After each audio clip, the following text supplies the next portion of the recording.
Hey, Dave. Oh, God, what? How do you beat a pornography addiction? By not beating it. Oh, my God, that was really good. I saw that on the internet the other day. That was really good.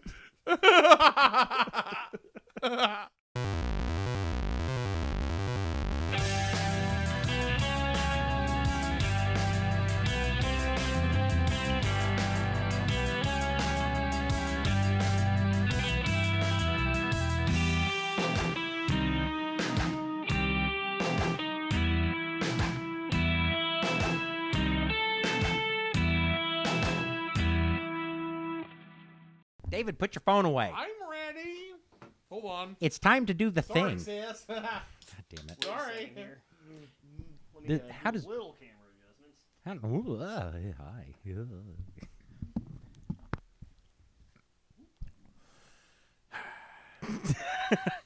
Did you get your fix? Fuck you. See, but you're doing it without even thinking about it Dude, too. and like my kids, like the baby, she is caught on to like. So now she loves it. Like she loves to do it, and she loves like watching people do it. Yeah. So now it's just constant in my house. Thanks for bringing it out into the rest of the world. We appreciate it. Woohoo! Yahoo! Yeah! Achoo! Yeah! How are you looking? Are you better? D-boy! I think I look good. Yeah. Hurry up, D-boy! But my siblings would be the first to say that no, I do not. It was the voice. Yeah, it was the voice that did it for me. That's my real speaking. All this What? was yeah. What you guys don't understand is actually. That would be hilarious. Oh, dude, if that would be was your real speaking. Okay. But my thing would be, why would I replace whatever speaking voice I have with this one? Like if I'm gonna like do a voice swap, it's like I'd be talking like this all the time. Hey, everyone, how are you today? Ooh, I don't know. I don't know. You I- don't want to sound like you've calculated 3 theorems already. I know This someone morning. who speaks like that all the time, and I think we all do. I mean, and I don't mean like we all know the same person. I think Yeah. collectively we as a society all know somebody who talks like that. I'm just glad that none of us are that person. hell no. But no, really, I did like after we started doing radio, I really made it a conscious like speak from my diaphragm thing. So my voice does sound different from like when I was like in my early to mid 20s, I guess. The lips, the teeth, the tip of the tongue. Oh, dude, did you ever like repeat anything on your way into work, like to get your voice ready? The Human Torch was denied a bank loan. That's all I ever did. Get the children! Yeah. Wait, what's that from? Anchorman. Oh, okay. When he's doing his warm ups, like some of the different warm ups, the Human Torch Gotcha. was denied a bank loan. That's a good one. It's so good. It's so good. I always did red letter, yellow letter. Ooh, Ah. yeah. 'Cause that one's a tough one. Maybe that's why I didn't get into radio, because I have trouble with that one. You just fuck it up so many times. You're like, I feel terrible. I start turning into leather. And Yeah. leather. Nope, I'm high. jamming some Iron Maiden on my way in and going red letter, red letter, sit on a potato pan, Otis. I thought your warm up was "Hello world." Damn it, you beat me to it.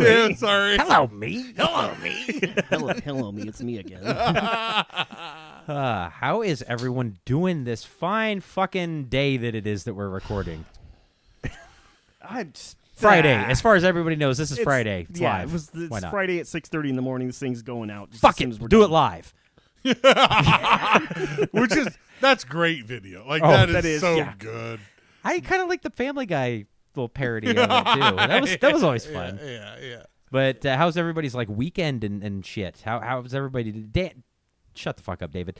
Dan, how are you? All right. Sorry, I don't know. I don't know, Feeling man. sassy. Like, I'm just finding out that like my third, as I get ready to exit my 30s and go into my 40s. Ooh. It's coming up. You're getting there. I'm realizing that like life, all it really is just a series of me finding out new ways that I can bend my fingernail back in a very painful manner. Oh my God. Or how out of shape I am by like hurting new muscles that I didn't realize I ever fucking had. Yeah.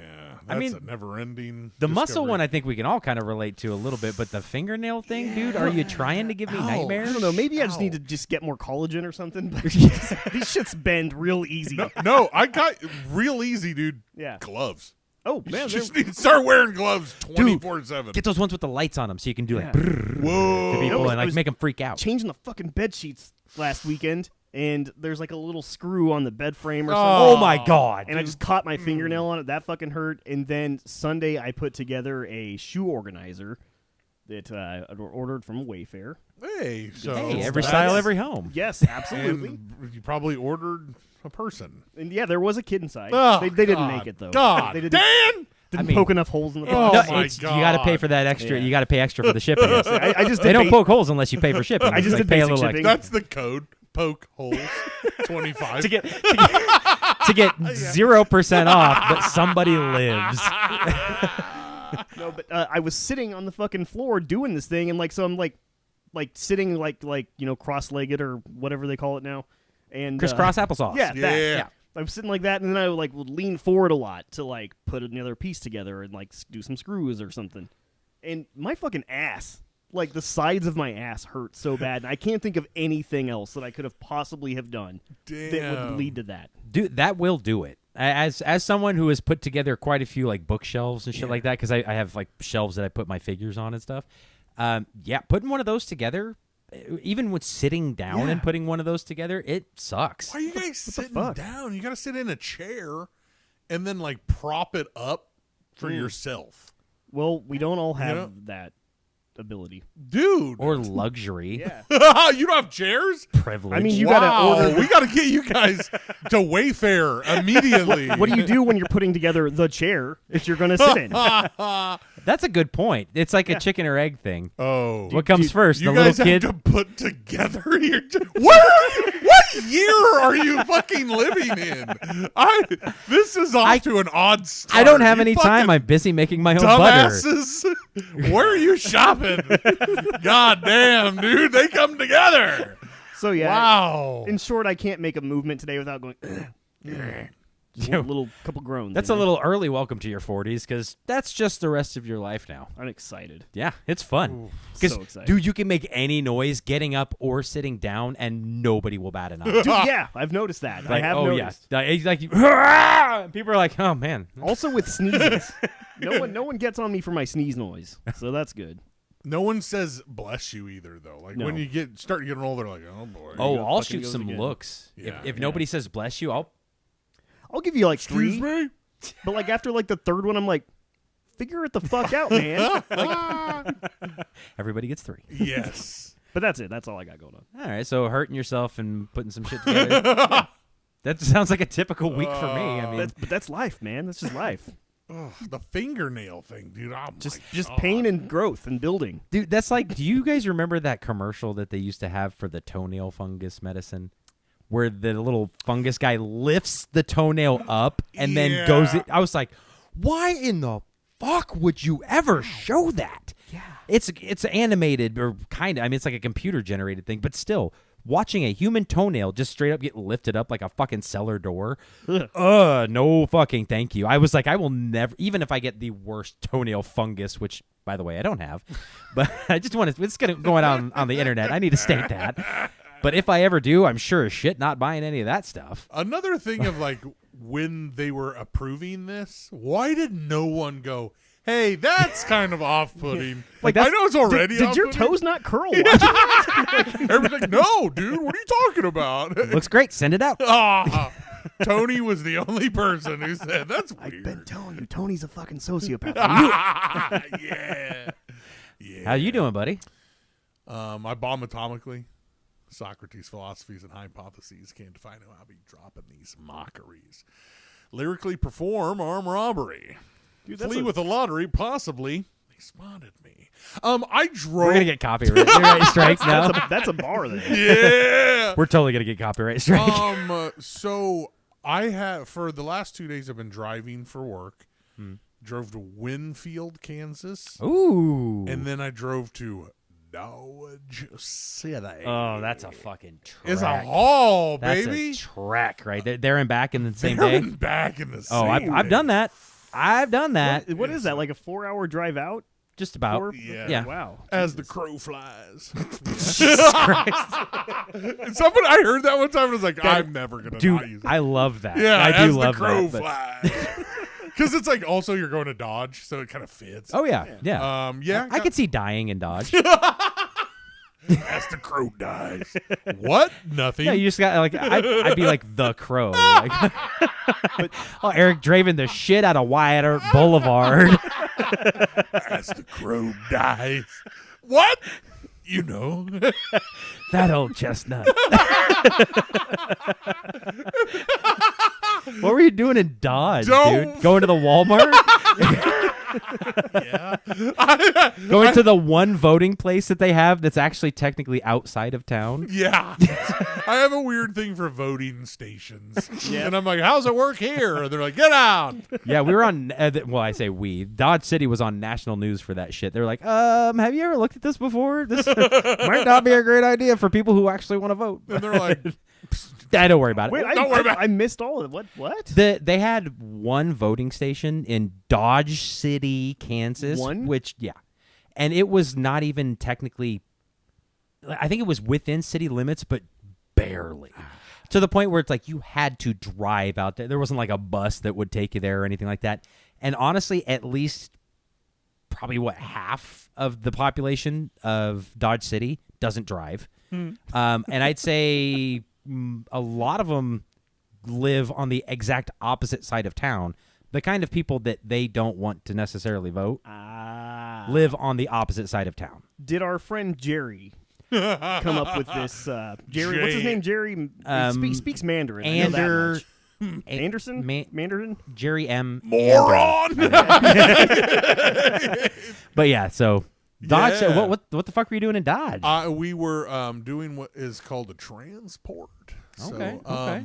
I forgot that Dodge kind of like you kind of come into Dodge, Oh, yeah. like off the bridges, and it's kind of a fun little like, hey, You can smell it coming from a And, mile away. Yeah, like they have a special viewing, like you know how we have that spot out on Bill Snyder Family Highway where it's like the view of the Flint Hills. Yeah. They have the exact same thing, except you're just staring at giant feedlots.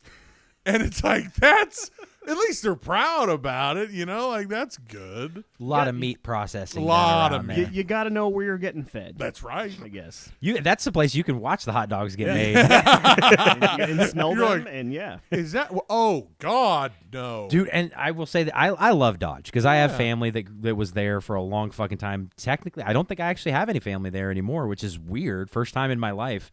But when you pull into or start getting close to Dodge, you absolutely can smell it. Once you're there for a couple of hours, you just kind of don't notice it anymore. Oh, yeah. But then when you leave, you're like, oh my God, this is what it's supposed to smell like. That So- happened over the weekend. We had some sewer backup. Oh. You started to acclimate, didn't you? Yeah. Oh, yeah. Yeah. And then all of a sudden you're like, oh, wait. And then I was eating, and I was like, Let's go. Let's get out of here. How's the fam doing? Everybody's good. Let's see. They See, I'm going to cut that. That's what I was talking about earlier. Those they, ums and bullshit. Yeah, everybody's good. Everybody's living the dream. Swimming a lot of swimming happening. Is Sophia still doing soccer, or are they done with that? They are done. Okay. Yeah, Sophia is done playing soccer. She's having fun with it. She had a great time. But there were a couple games like some kid was real like a couple times. You're like, damn, what the fuck is that kid doing? He's 3 and he's like Like doing the stop it and then like spin around and like, shit. What the fuck? Who's that? But yeah, it was good. Baseball? How's baseball going? We played our last game of the season last night. Oh, Logan got to pitch and he got to play catcher, which was exactly what he wanted to do. So he was happy. He was sad because he didn't get any hits.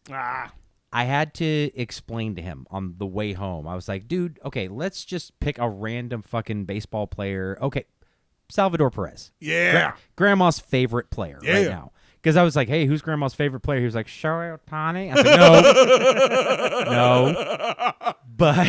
But yes, but Close, no. but No, she likes the Dodgers. She's not really a huge fan of him. I can't remember. It's somebody, and then she also is a big fan of Mookie. Yeah. But Salvador is one of her all-time favorite players. And so I was like, there's been tons, and I mean tons of games that he hasn't gotten a single hit. Oh, yeah, dude. It's like even the best players in the world don't get a hit every fucking game. As a matter of fact, when people get hits in like multiple games in a row, they kind of make a big deal out of it. Yeah, So, Yeah. very big deal. so I was like, dude, if you think about it, you got like 4 hits in a row, like Yeah. 4 games with hits in a row. Like if they did that in the majors, people would be like, hey, we need to keep an eye on this kid. Like That is a beautiful way to describe it. dude. Seriously. That's That's good. great. That's great. he felt a lot better about it afterwards. When but- you say, hey, even Sal Perez doesn't, you go, oh, yeah. Because he rules. Oh, yeah. You know, and it, like for a kid, you're like, really?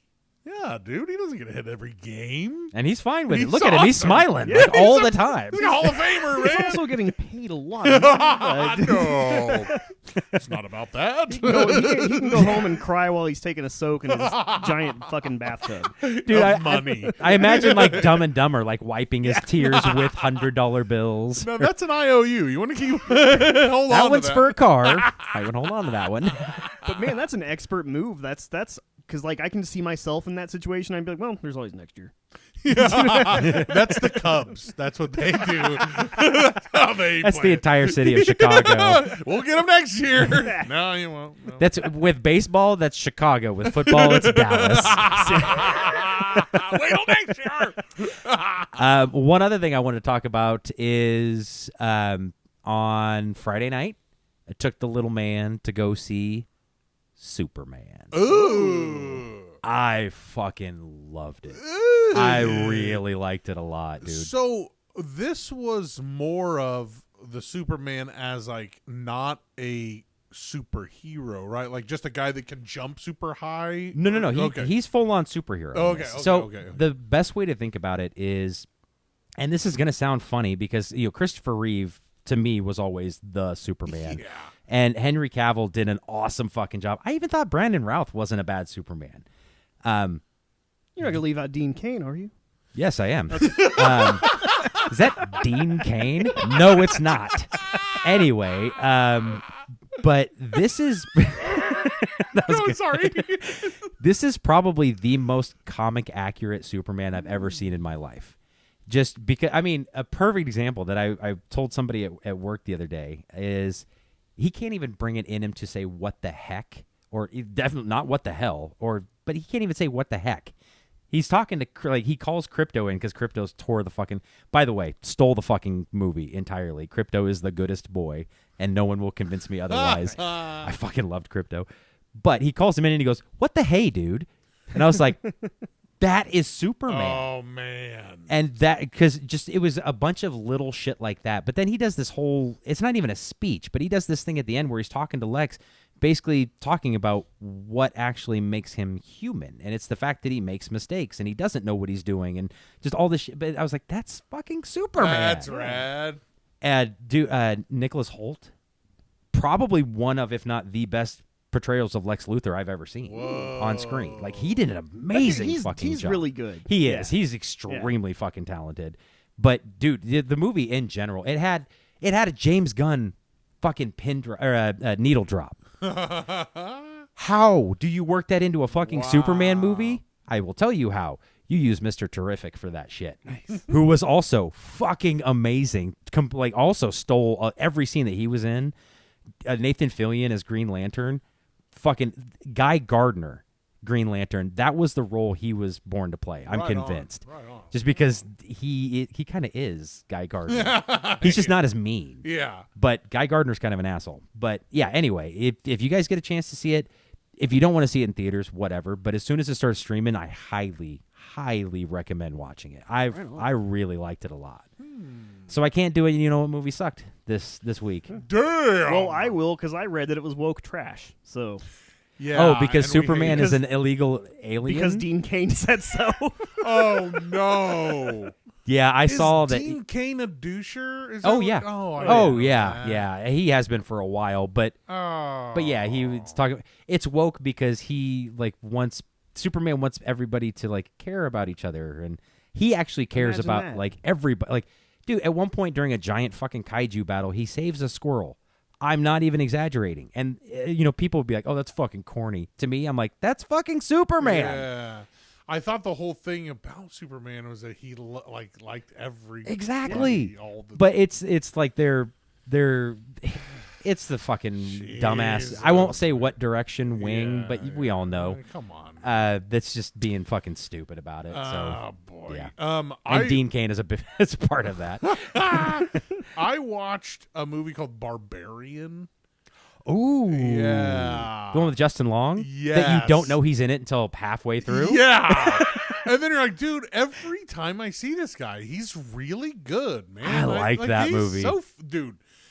So the thing was, it was scary and it was great. And Sarah and I were like, man, this is good. But when we started it, our littlest, Nina, she just would not go to sleep. And she was crying and crying and crying. So finally, Sarah's like, I'm trying to figure out a way where it's not always on her to hang out with the babies. If they're especially Nina, if she's up. So I'm like, dude, next time we're going to go up there together, let's go. So we turned it on while she was hanging out. And it was so funny cuz the barbarian is going rah, and Nina was going, and we were like, "Oh my god, it's Barbarian!" And she was taking we have the things of wipes all over our house, and she was taking them throwing them out, and she looked at me and she went, and I was like, "Oh shit, it's Barbarian!" So we have a baby named Barb now, Nice. and that movie ruled. Yeah, I like that a That lot. shit was creepy, and it was shot really fantastic. The angles and stuff that they used were just wild, man. And I want to say it might have been Heretic, but the guy who did Barbarian just did another movie that was getting a lot of praise that I it might have been that, or it might have been, I'll have to look into it. But yeah, that was when I first watched it. It's seriously 45, 50 fucking minutes into it, and it's like, oh shit, that's Yeah. Justin Long. Yeah. And it's oh my god, he's in this fucking movie, because he just shows up out of nowhere, and he's a huge fucking part of the movie. Yeah. But not the whole part though. But yeah, that movie's fucking awesome. Fucking nuts, dude. And I completely forgot just all this movie talk coming up, but I did see a movie that I thought was going to suck, but I was actually pleasantly surprised by it. The new Jurassic World. Really? Hey! Because Yeah. I haven't heard great things about And that. yeah, me either. And I was like, they've made too many of these. It's gonna suck, but whatever. And I think that's the thing is when I go in there thinking it's gonna just suck and be terrible. I was more excited just to eat food. Yeah. And yeah. I was like, this is actually pretty good. Hey, It's so bad. It's a meatball. And it could be trash for all I know. Yeah. Hey, I had a good time. the popcorn was fresh. That's all that matters. That's good. So no, because I haven't heard great things about that movie, but Yeah. you liked it. I heard it was a little mixed review or whatever, but yeah, it was for what it was. And compared to the last one I saw, which was the one where they were having an auction at the mansion or whatever. That's not even the worst one, but That's that one's not good That's either. the last one I saw, and I thought that was terrible. Don't this even- is this is better than that. Don't even bother with the one that came after yours, because now that I'm- one's about giant grasshoppers. Ooh, okay. But not even giant. They're just that big. Yeah. I will say they're scraping the bottom of the fucking peanut butter jar for cool new dinosaurs, though. Yeah, they really man. are. And it's it's okay. Yeah. Just let it go. Yeah. man. Nary a raptor. I don't think I saw any raptors. Really? Nary no, wait. a raptor. Maybe there was, but yeah, there was a couple, but But they- not they- Central Focus. Yeah, they were not a threat at all. Dog. They're like pets at this point. Dog. When they were that's what's pissed me off is I've only seen clips or few of the newer ones, but they the newer ones, the raptors are friendly, right? Yeah. Well, in Jurassic World, they're not exactly friendly, but they're kind of trained. They Which- like Chris Pratt. Yeah. Dude, the fucking when the one was breathing real hard on the glass in the first one, that shit raptors are mean and crazy and psycho, and they'll kill you. And they can open doors, and they can like go and talk. That was really good, dude. That's what they do. That was amazing. Did you hear that? That's what they fucking do. And that was a Dilophosaurus right there. Yeah. Were you the folio? I just seen it 20 fucking thousand times. Or whatever.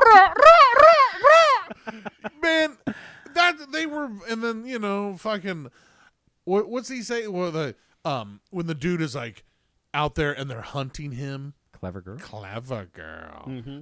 They're clever. Okay, they're not fucking pets, and they don't fucking help you. Okay, Yeah, these They ones were murder not you. clever. No. They're just like, huh, look at that guy. Anyway.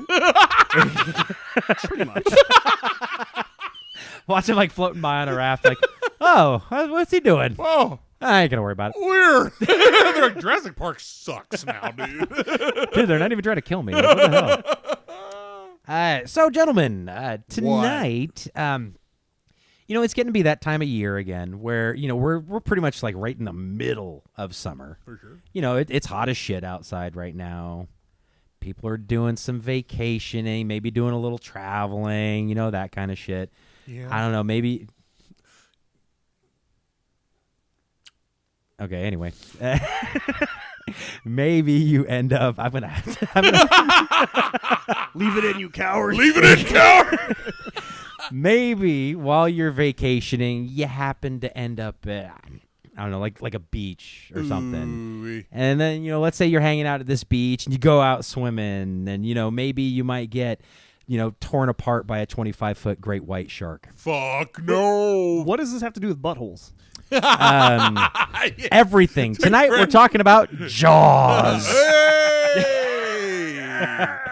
It is the 50th anniversary of what was really the first summer blockbuster ever. Nice. Made so much money that they didn't even fucking know what category to put it into at that point. They made up a new one. They're like, it busted all the blocks. I don't know. I have no Did you idea. see Where that line? It must have been a block long. Maybe that is. I honestly, still to this day, I've never bothered to look it up because I'm too lazy. Hey, Busta, did you see this line? Sure did. Looked like a block. I'm gonna go. What? I'm gonna go bust it. Oh, I like that. Just like Red Rover that shit. Can I real quick say one thing that I am actually happy about? Yes. I've not seen Jaws, but I am excited to, for the first time in my life, see Jaws this summer when they do the 50th anniversary Dude. screening in the theaters. It's so gonna I'm going to be go see it in the theater for the first time. Fuck yes, I have to go. I'm dude. time traveling, bitch. That's awesome. You're Yeah. gonna have a great time. Yeah, it's good. As long as you remember French fries and pizza. Yes. Yeah. French fry when you're supposed to pizza, you're not gonna have a good time. South Park? You don't know this? No, but I knew it was South Park, but I don't know that. I didn't know what French fry and pizza had to do with Jaws. Nothing. Absolutely About not. as much as Whoa, buttholes. hey, Everything doesn't have to be about buttholes and jaws, dude. here I am People are gonna be so fucking confused. trying to put together what the hell's going on. Anyways, so in 1974, Peter Benchley wrote a novel about a giant shark that attacks it doesn't attack, it just sets up as its hunting ground an island called Amity. So it ends up becoming a huge hit to the point where like he was getting offers to immedely pretty much to start like, hey, we want to buy this, we want to make this into a movie, and he's going, how the fuck are you gonna make that into a movie? Like, you gonna fucking train a shark? Listen, Buster, where are you going to find a shark? You need a shark? Because I know a guy. I got a shark guy. You don't have a shark guy? So in 1974, same year that it was released, producers Richard Zanuck and David Brown, they were impressed by a Cosmopolitan excerpt of the novel. I can't remember. I want to say it was David Brown's wife or girlfriend or whatever saw it and was like, hey, you should check this out. And they read it's like a little portion of it, and they were like, yeah, we're buying that for sure. Damn. Have you guys ever? Well, I doubt you have, since you haven't even fucking read or seen the movie. Have you ever read the book? I did not know it was based on a book. Really? I did not know that. That was news to me too. I have read the book, and it's good. It's not very different because I mean it has the same basic story structure. There's just a lot of shit that they cut for the movie, and a lot of it I'm kind of glad that they did. Yeah. We'll get into it in a little bit, but the book itself, because I read it well after I had seen the movie countless fucking times, so I'm envisioning the movie when I'm reading this book. There's a lot of shit that I'm like, I don't remember that happening.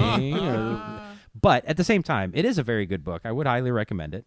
Kind of a spoiler alert. It has kind of an anticlimactic ending, not nearly as explosive as the ending of the movie, but the shark just kind of dies. Oh. Like it's swimming up to Brody, and it just kind of ends up kind of gliding past him, and then just dropping down and dying eventually. Because I mean, throughout the entire like last half of the book, basically they had been stabbing at it and shooting it, and like they attached barrels to it, and the whole idea of a barrel is they're empty barrels, so they trap air, and the shark can't really pull them down underwater. Okay. So it makes it really hard for them to go under. But that was kind of the scary thing about the shark from Jaws, is it was pulling under whatever they fucking shot at it.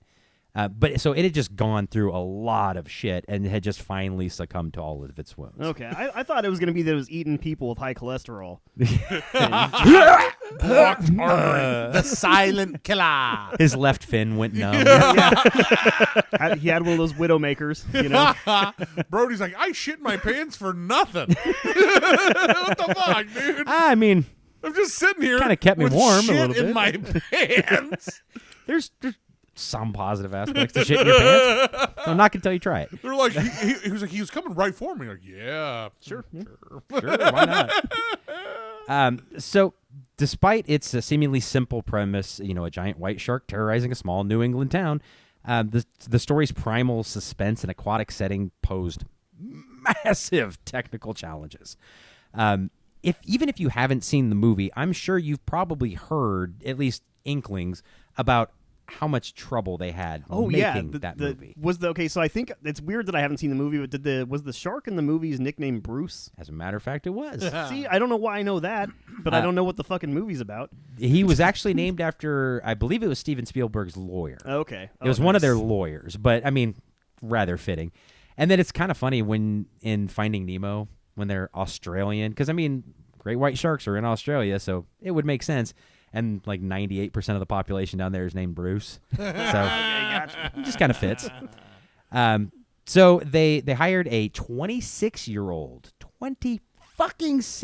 Steven Spielberg, who had just made a TV film called Duel, which isn't bad. It's basically the way he puts it is like it's a fight between like a little car and a giant fucking truck. But it's a guy like chasing down this, I think he's a salesman or something. But this guy in this giant big rig that's like all rusted and brown and scary looking is basically just like trying to hunt him down for some reason. Candy cane. Actually, yeah. When I like kind of heard about it, I was like, that's fucking, that's not Wrong Turn. What's the name of the movie? I cannot. It's not ever Maximum remember. Overdrive, is it? No. Okay. That's a whole other fucking different story. semi-movie. We'll get into that at some point. Fuck, that's gonna bother I me know. now. I can never think of it. I can Because never. the voice is it's not Powers Booth. Fuck. God damn, the whole thing is gonna fucking bother me. It's the guy who played Wild Bill. Is the voice? Oh yeah. It's because it's not Wrong Turn, but for some reason that's what I'm thinking Yeah, of. it's It's got the dude from. We're gonna fucking get so distracted by this. Steve Zahn from Saving Silverman. Yeah. He's one of the guys, Yeah. and then I think Lily Sobieski. Yeah, is the dude. girl. Yeah. But ananyway, it's like a Isn't trucker. like Freddie Prinze Jr. in there or something? I don't Somebody fucking, that I don't fucking know. doesn't Hey, belong. let us know in the comments because it's gonna bother me. That movie rules. Wait, Jeepers Creepers? No. No. I don't That's know another why- fucking But that's- scary yeah. movie. So the movie actually Duel came out in 1971, and it really was like a suspenseful movie. So it kind of showed his knack for pulling off that kind of a mood. So that's actually what attracted them to him. He initially resisted, fearing being pigeonholed as a truck and shark director. And I mean, he had a point, because nobody ever heard from Steven Spielberg again. Hey, you got a shark movie in mind? I got a guy for you. Ultimately, he did agree on the one condition that he could shift the focus from the shark itself to more of the characters and their dynamic and the town. He wanted to focus a lot on the town and kind of making it look and feel like a town that people fucking lived in. And he absolutely accomplished that. A lot of the filming was done up in Martha's Vineyard, and they haven't really changed much of anything. So like you can look at like documentaries and shit, and it's like, oh yeah, no, that's definitely the school, and yeah, there's the sheriff's office. It's all still fucking there. Crazy. So Peter Benchley sold the rights to Richard Zanuck and David Brown, and then they actually hired him to do the first go at the screenplay. And for someone, because you'll hear authors say this all the time, and you won't believe it until you actually try to fucking do it, but there's a big difference between writing a book and writing a screenplay. Yeah, yeah. I bet. Huge. And I mean, not just the obvious, like you can't hear what the people are thinking, but I mean, there's just a lot of differences. There's a lot, you got to think about pacing and everything. It's just a whole other beast. So he did a pretty good job, but just wasn't quite there. There were a couple of things that he had, that Steven Spielberg specifically wanted Benchley to cut from the script. So, and there were two subplots. One is the mafia. Oh, dude, what? In the book, the reason why and Dan, let me explain. The mayor wants to keep the town open during the film. Okay. No, I'm just being an asshole. But no, the whole reason why, it's not just about making money, and because the town can't survive without making money off of the tourist season and shit. It also has an underpinning of, I've got people that I need to pay, or else I might not have a left foot. Loan shark. Yeah. Hey. Great white loan shark. You wouldn't believe how big this guy was. That'd be a great fucking That nickname. is really pretty good. That'd be Yeah, awesome. Yeah. But so he wanted him to cut out the whole deal with the mafia, because he was like, it's too much. We can just focus on the fact that like the town could financially die if they don't, have this money coming in from tourism. The other thing that he wanted to cut was the affair between Ellen Brody and Matt Hooper. Richard Dreyfuss in the movie.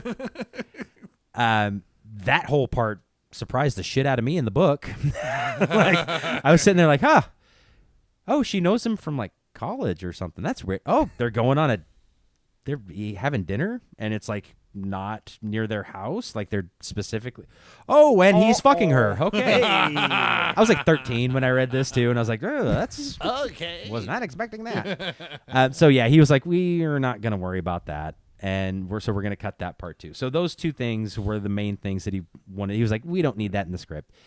He was also trying to like tighten up the story, because one other big difference is that in the film, once they go out onto sea to go hunt for the shark, they're there. They're on the sea. They're staying there. In the book, it goes on a lot longer, but they come home every night. So it's a bit different. There's not it's a lot slower paced, but it works for a book. Just for a film, if they're coming home every night, it's like, well, there's relief. It's kind of it takes you. It doesn't keep you in suspense. But if there's no escape, there's nothing on the horizon at all except for more water. Makes it a lot more fucking tense. You can't punch in and out of a shark hunt. I was gonna say, if you get to go home, there's one guy that's gonna flake out at some point and be like, you know what, dude? Did you see what the openers left for me? I'm just like, listen, man, the wife's getting after me and kids are getting crazy.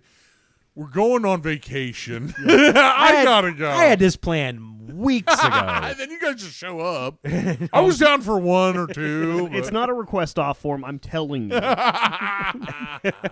Yes. So after Benchley kind of took his pass at it, Steven Spielberg brought in screenwriter Carl Gottlieb to kind of tighten everything up and just make it a little more streamlined. And he also actually had a small part in the film. has like 2 lines. He's like one of the guys going after the shark. Like when they're all the fishermen from there, like, we can get him, and they're all drunk and shit. But he's like one of the guys on the boat. So I mean, but he can say that he was in Jaws, which is pretty cool. He was brought onto production to rewrite on a daily basis. So I mean, he was writing stuff every fucking day for the most part. Then when it came to casting, of course, we've got Roy Scheider, played Police Chief Martin Brody, who was supposed to be the grounded everyman. I buy Roy Scheider as a grounded everyman, but I also buy him as like super.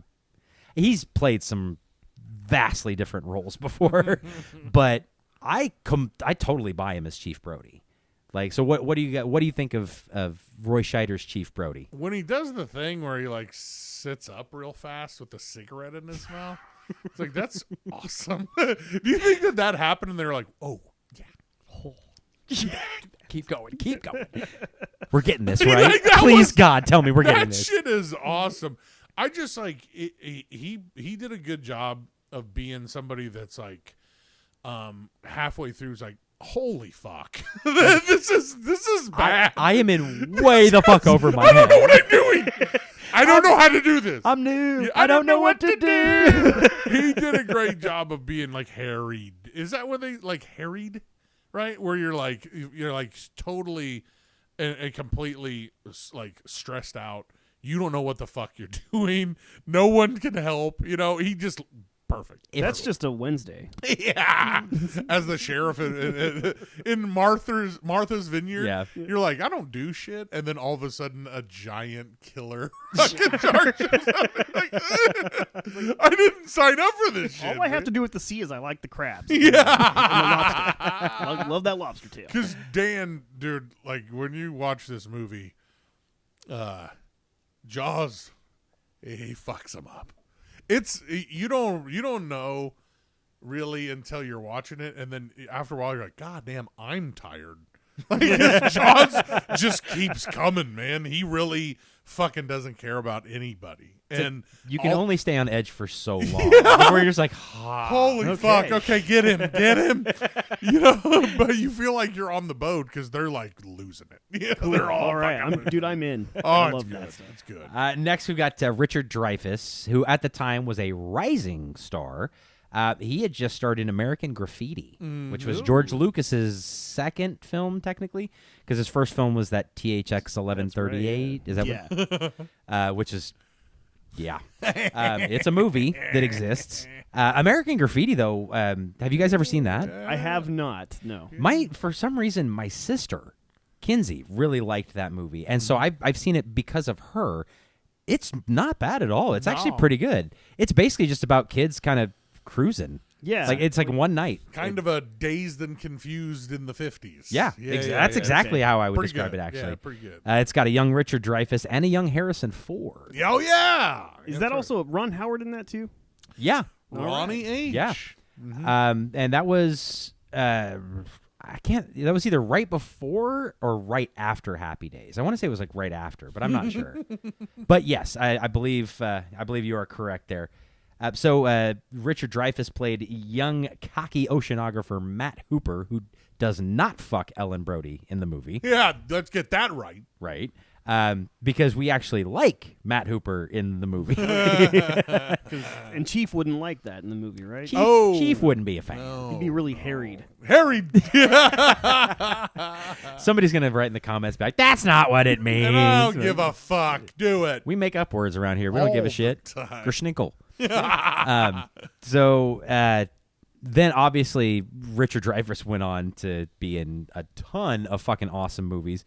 One of the things that's funny about Richard Dreyfuss is you hear about him, and there's two in particular I can think of while filming a movie, having just like the most fucking contempt or just a heated fucking time with their co-star. One of them was What About Bob? He fucking hated working with Bill Murray. Damn. Him and Bill Murray did not get along at all. What a fucking film. Oh, I love that love movie. that movie. After I heard that, I was like, seriously? I know. But I mean, Yeah. Yeah. Yeah. Have you seen What About No, Bob? I haven't seen that one either. Don't hassle me. I'm local. I'm not a Richard Dreyfuss guy.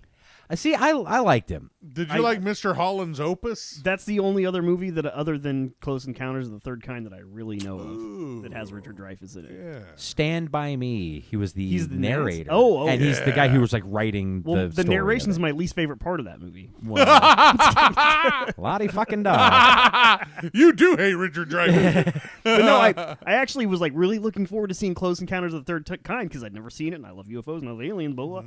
But I did not like him. It's like one of those I just don't like your face. Like if you don't fix it, I'm going to fix it for you. Kind of I'm gonna punch you right in the suck hole.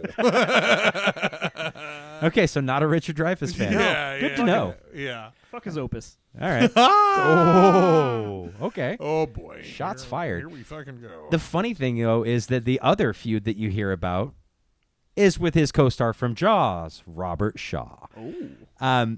Now, looking back on it, the way you can tell how somebody really feels about somebody is how they talk about them afterwards. With Bill Murray, Richard Dreyfuss just kind of didn't talk about Bill Murray. And if he did, it wasn't really... I mean, he wasn't, like, taking shots at him, but he wasn't really nice or anything. He was just like, I don't want to talk about him. Robert Shaw, on the other hand, every time that he was asked about him, I have so much respect for him. He was such an amazing actor, and he pushed me to my limit to do my best. And so there was, while it was kind of a feud, it was more of them just kind of a little bit of bickering back and forth, just two completely different styles. Just two passionate people trying to make the best product. Well, I see, don't know. that might be kind of the problem, is that Richard Dreyfuss was very passionate. Robert Shaw was very drunk. He's like, it's a shark movie. What are you, nuts? Cage goes into the water. Sharks in the water. I can do this shit in my sleep. No, I'm just kidding. He was not... It wasn't as bad as like people make jokes about and shit, but there was some fairly heavy drinking done by him on the set. But he was a veteran British actor. He And he played a guy that was on the sea, you know? who was drunk. I mean, seriously, he Like- was method acting, dude. Just, Right? you know? So in a way, he was passionate, just not about the movie, about the character. He's like, I don't give a damn about the movie. I care about the character. Does he die? I don't give a fuck. Tell me, what's he drink? When's he drink? I'm a drunken sailor. And they're like, God damn, it is day one. What the fuck, man? Oh, he was. The funny thing about, well, not the funny thing is the cool thing about Robert Shaw, I think, is that as great of an actor as he was, he actually preferred writing, and he was a damn good writer. He wrote a play called, I think it's The Man in the Glass Booth, or something like that, or I'd have to look it up, but I've seen bits and pieces of it, and like, it's really fucking good. Like he was a really good writer. But I for some reason I didn't even really know that about him until I started kind of looking into when I first really started liking Jaws and like kind of learning like what all went into it and all this crazy shit. Yeah, but he was an awesome writer. So hey, gotta love that, right? That's nice. Shaw was brilliant but difficult. He clashed with Dreyfuss on set and drank pretty heavily. Sometimes it did actually interrupt production. A good story about that is that the first night that they shot what is now known as the Indianapolis scene or the Indianapolis monologue. It's, for those who haven't seen it, That's me. it's one of the nights that they're on the boat. They're not necessarily like hunting or anything like that. They're actually kind of relaxing and drinking, and they're actually showing scars. Like they're comparing scars. Like, I got this one from this. I got this one from this. And then Quint starts telling the story about, well, actually, Hooper asks him about his tattoo. And he says his tattoo is for being on the Indianapolis. And they're all like laughing and shit. And like the laughter dies down, and Hooper's like, "You were on the Indianapolis?" And then he goes into this monologue about what happened. Yeah. Now, I will say this. For those who have seen the movie, what he describes in the monologue isn't entirely accurate. It's close. It's close, but it's not 100% accurate. Basically, the story as he tells it is that the Indianapolis was delivering the bomb, the nuclear bomb in World War II. So it was kind of off the books. So when it got hit on their way back by a couple of Japanese submarines, there wasn't really anybody to rescue them for a long time because nobody really knew that, very few people knew that they were even out there. Yeah. So after the boat sank, basically he tells the story about how the people who survived then started getting picked off by sharks. Which, a couple of things. For one, the dates that he lists is not entirely true. It was about, I think he says it was about a month earlier than when it actually was. They weren't delivering the bomb, but they were delivering key components to assemble, assembly the bomb. Yeah. So, yeah, had they failed, we would have been up shit's creek. It just wasn't the actual, like, missile and bomb and the shit itself. And the other thing, too, is there's theories that the sharks were mainly going after, like, bodies and stuff like that, not necessarily going after people. That a lot of it was, like, people getting scared and fighting and, defending themselves and swimming as far as they could to try to get to shore and just never being seen again and that kind of shit. But, I mean, the story still holds up for sure. The night that they originally shot that, they got no footage that they could use at all. Because Robert Shaw actually talked to Steven Spielberg and said, we're supposed to be drunk in this scene. I'm not going to get drunk, but I do think it would be a good idea for me to have a drink. And Steven Spielberg says, in my younger years, I didn't really know any better and was like, yeah, that sounds like a great idea. Yeah. He had to be carried onto the boat. Oh, no. And how big of a drink did he have? It's just one big bucket. One big so fishbowl. He actually he called Steven Spielberg later that night at like 2 or 3 in the morning and was like, I am so sorry that I embarrassed you. That was his first thing. Was he wasn't embarrassed for himself. He didn't give a fuck about himself. He was embarrassed for his young director. And he was like, I am so sorry if I embarrassed you. And they shot it another night. They fucking nailed it. One of the best monologues in cinema history. To this day, it still makes you feel certain ways when you're hearing him tell the story about what happened and why. As soon as he's done, you're like, that's why he's here. Yeah. His whole fucking motivation is laid out clear. But his drinking did cause problems on the set. That in particular being one of the big nights that everybody was like, fuck, this might be a big problem. I can't believe you can always tell when it's gonna be a problem. I can't believe he fucking puked and rallied and was able to call later and hey, sorry. That's impressive. That's pretty impressive. Very impressive. How are you sober? Should we shoot now? If it was me calling him at 2 in the morning, you fucking moron. Fucking, you think that was gonna fucking I work? said I wasn't gonna do that. God dang it, Robert. This is the USS Minneapolis, idiot. So Robert Shaw's drinking was a problem. Yeah. But not nearly as big as a problem as Bruce. So anyway, the shark barely fucking worked. The problem was they designed it for fresh water. They designed it in fresh water. So they were like, yeah, this was working fine. And then they took it out to the fucking open ocean off of Martha's Vineyard. And they're like, wait, saltwater does what? So, yeah, he was designed by Bob Matty, who had also worked on 20,000 Leagues Under the Sea, if that kind of gives you an idea. But, I mean, then again, we are celebrating the 50th fucking anniversary of this movie. It rarely worked. It sank on its first test run. Had to be hauled up from the ocean floor. Saltwater caused frequent malfunctions, pretty much every time they tried to use it.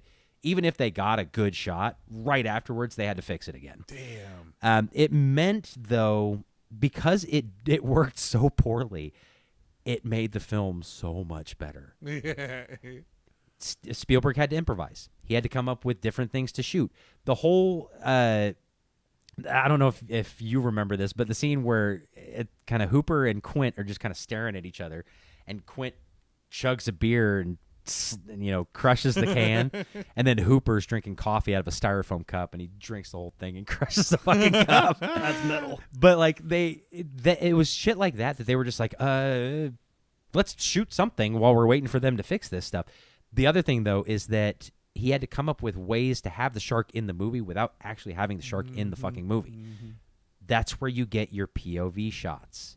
That's where you get like literally the entire opening was because the shark didn't work. So with the woman, because I've seen that. Yeah. So like you see the shark's point of view kind of like swimming up to her. The only reason they did it that way is because they couldn't get the fucking shark to work. And just think of how different That's crazy. the whole That's movie insane. would have been. But it was just, it works so fucking well. Yeah. You don't even get a good look at the shark until well over an hour into the movie. You get glimpses of like fins and stuff like that. And there's one scene where you can kind of see him under the water. You can see him, but it's like under the water.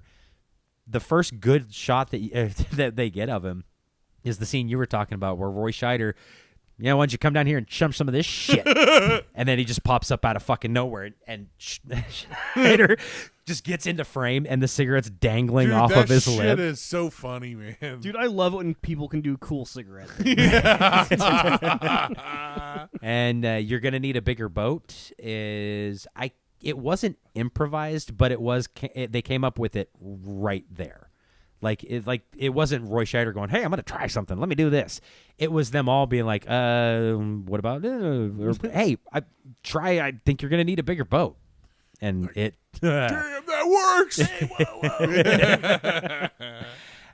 So yeah, the limitations actually became one of the greatest strengths. It was kind of insane. With all of this shit going on, they were behind budget. They were behind schedule.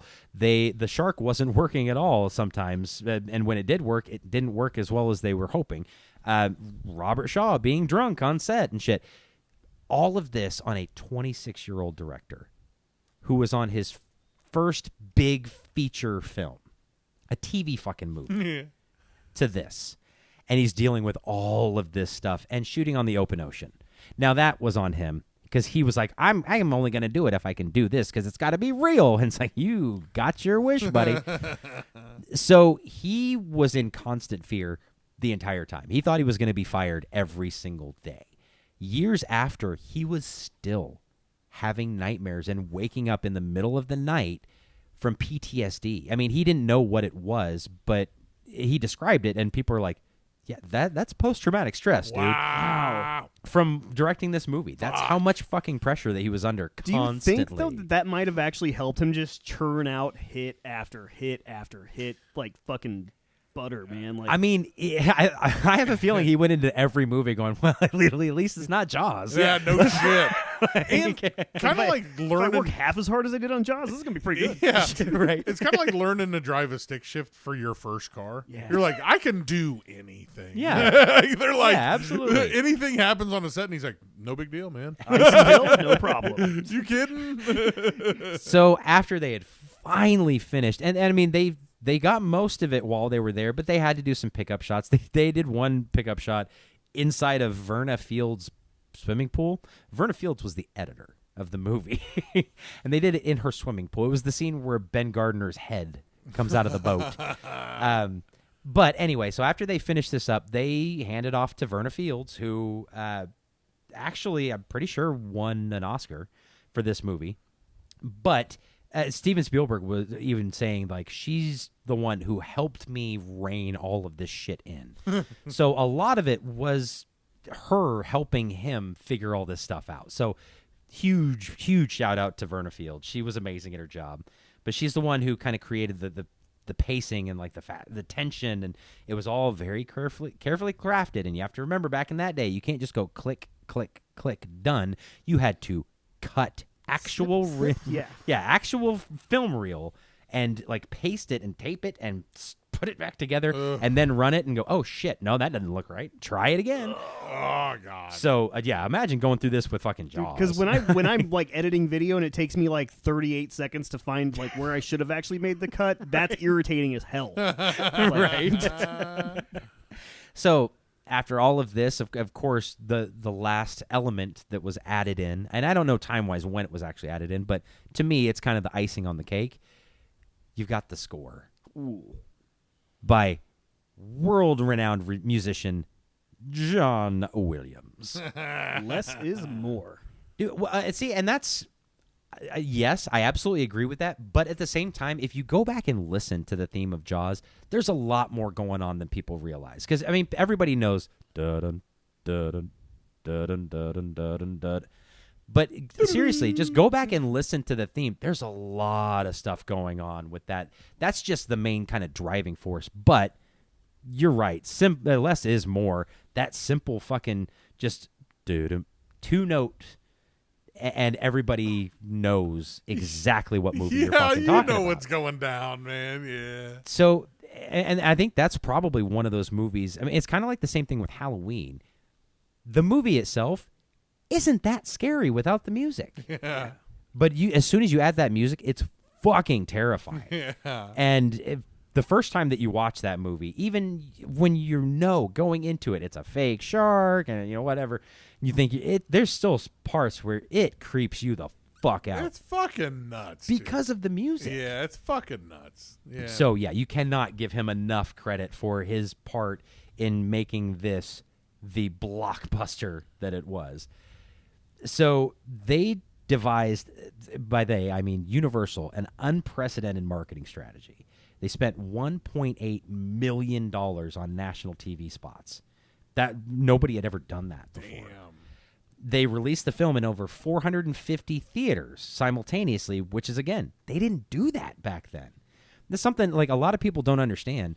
When a film releases like on a Thursday night and you get, whatever at midnight or on Friday and it's everywhere in the United States, that's kind of a new thing. I mean, by new, I mean like our lifetime. Yeah, yeah. Just before that, that wasn't really, it was like, oh, well, New York got it this week, and then next week it'll move on a little bit, and then we'll put it in this theater in California, and it was kind of spread out. So it's like you see it when you get the chance. But this was the first time that they had taken a giant chunk of theaters and were like, we're putting it all out on the same fucking day. Wow.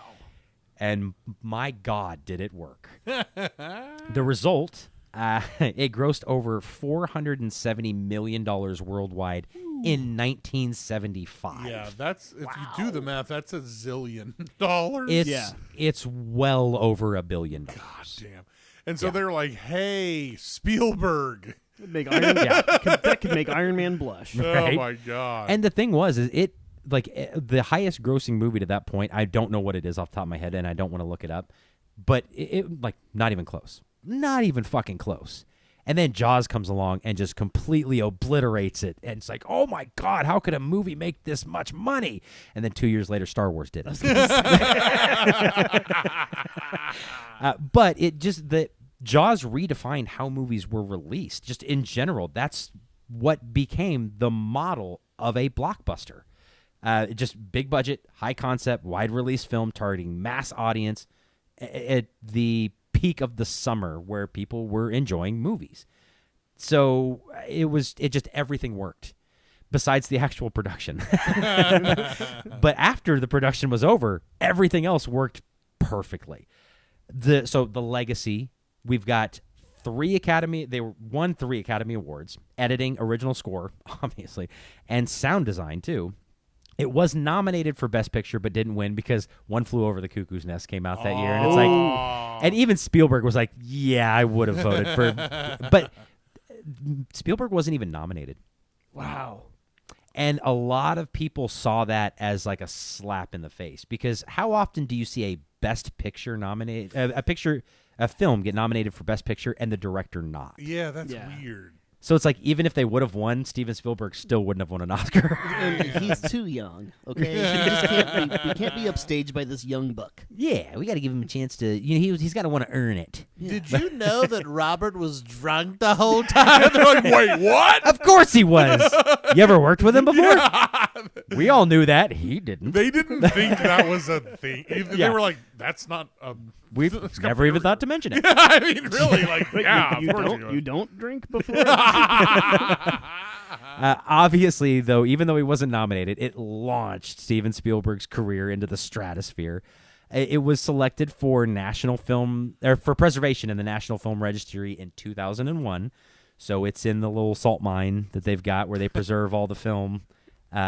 You do know that they do that, They right? do Yeah, that. yeah, that's cool. Yeah. For those who don't know, at least one of them, if not the one, is in Kansas. Yeah. Ooh. Oh, yeah. I can't remember where exactly. Hutch, I Hutch, thought. yeah. Is it Hutch? Yeah. Yeah, somewhere in Kansas, probably around Hutch, there is a salt mine where tons of films are stored because the salt takes all the moisture out of the That air. freaks So- me out. We were thinking about going to those salt mines in Hutch, and it's like the elevator goes down 650 feet into the ground. Yeah. I was like, dude, I won't even ride a roller coaster. It's like 200 feet. Yeah. You're going way down, boy. No. Mm-hmm. Doo-doo. So its influence, of course, spans generations. I mean, not only like just like in general for movies, but like people didn't go to the beaches. It was so. Wouldn't that be the irony? They were like, So actually, something else that I want to talk about that was an effect, maybe one that was not quite so positive, is that after Jaws came out, and then a bunch of other people started making like shark movies and stuff, and people were just fascinated in general by sharks Yeah. now. The population of the great white shark dropped by about 80%. oh no. Yeah, it was bad. How do you It feel was about that, Steven? He's like, no comment.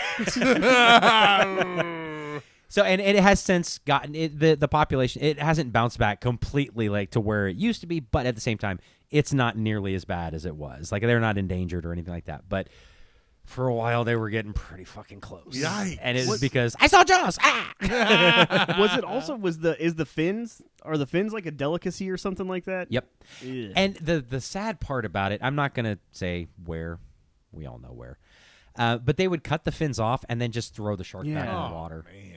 And it's like, okay, it's insanely fucking cruel. Yeah. Yeah.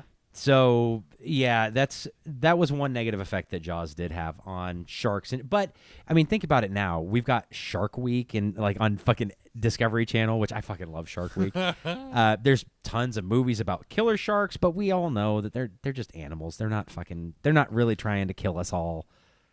Or are they? Oh, but anyway. Are they beg hungry? to differ. 2 and 3, right? They made a couple more. Did they? There's Jaws 2, Jaws 3, and Jaws the Revenge. So weren't those all pretty bad? No, they were fantastic. Oh. They won Academy Awards. No, Jaws 2 isn't bad. It's just not as good as Jaws. Okay. It's got some moments where you're like, really? We really going to be that stupid, everybody? Because the human characters are not nearly as smart. But it's not a bad movie, I don't think, at all. Have you seen Jaws 2? Oh. I mean, give it a shot. Yeah. It's got Roy Scheider in it. He comes back. Oh, nice. And the woman, I can't remember her name now, the woman who plays Ellen Brody, she came back for the Revenge, too, and don't watch that. Oh.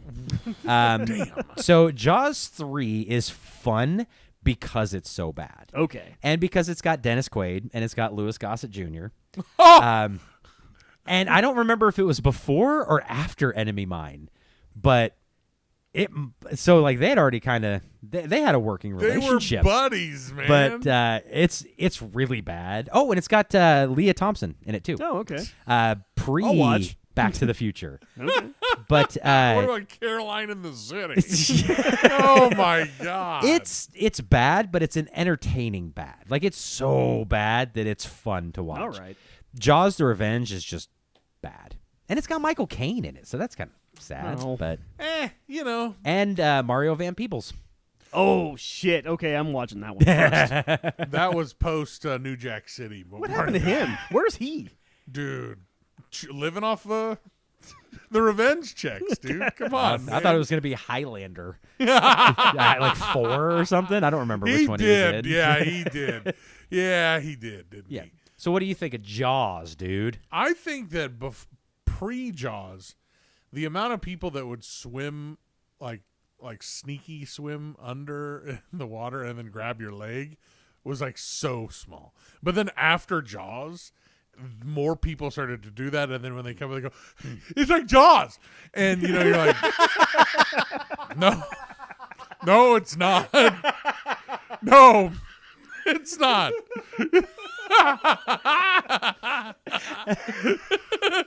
It's like Jaws. And the amount of ambulances that need to be called out, not for shark attacks, but for fucking heart attacks. Like,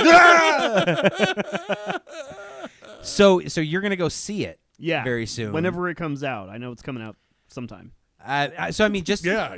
in general, like its impact on just like pop culture, Oh, yeah. Jaws. You Dude, just never actually sat down and watched. I have a fucking framed photo in my office that is a cat Yeah. with the same from the movie poster, and Nice. it says "pause." Nice. Interesting story about that.